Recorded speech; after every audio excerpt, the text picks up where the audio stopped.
In this presentation, I will explain what is self-perception theory, reactance theory, and self-determination theory. What exactly is self-perception theory? And here I will explain it. Self-perception theory states that our attitudes are explained by our own behaviors. We generally determine our attitudes and preferences by interpreting the meanings through our own behaviors. Over time, we develop attitudes which then determine our emotional responses. At times, we interpret our own behaviors, and we also try to explain others as well. Sometimes our perceptions can be either good or bad. It all is based on how we determine those perceptions. We determine our own attitudes and behaviors by watching ourselves in different types of situations. At times, when we are unsure about our feelings or motivations, we will then use our emotions to determine how we feel. Self-perception is influenced by our own behaviors and attitudes in ourselves as well as others. We have our own attitudes and feelings about things, and sometimes those are based on the circumstances on which those occurred from. Self-perception theory argues that people examine two things when making decisions about the cause of their own behaviors. First is just being the behavior itself, and secondly, the environmental forces that are working on inside the individual.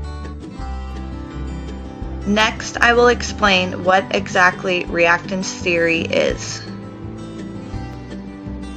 Reactance theory explains that people sometimes lose their freedom or lose the option to make their own decisions. Reactance theory has been around and is held up for over many decades. Reactance theory was found and proposed by social psychologist Jack Brem. Reactance theory is also in common to the social psychology term reverse psychology. Most people tend to have the desire to make their own decisions and also the freedom to do so. Sometimes, when our freedom to make our own decisions is taken away, we tend to have negative responses to that. Reactance refers to the negative feelings we have when our freedom is reduced.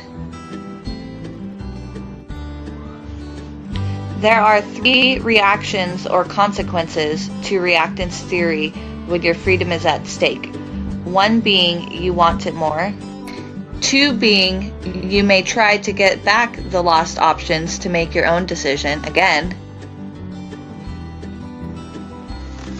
And 3rd being you may react or feel aggressive towards the situation or the person who took your freedom away to begin with.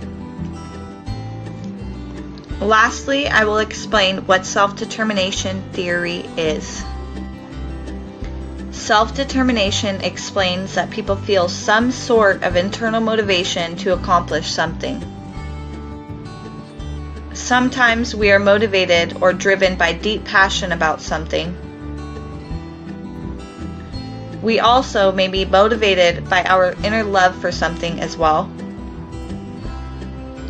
And we may also might be forced into something, which then creates our self-determination. We tend to get more satisfaction if we are driven by inner motivation or if we have greater confidence in what we are doing.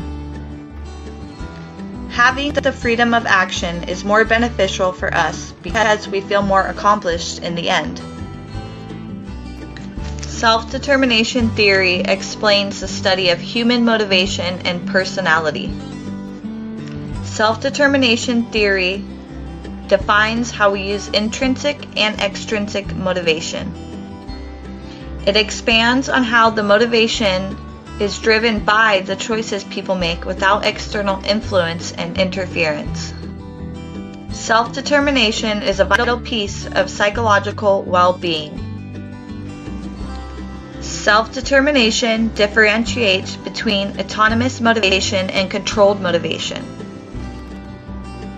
And there I explained the 3 different theories. I hope you guys learned something. Thank you.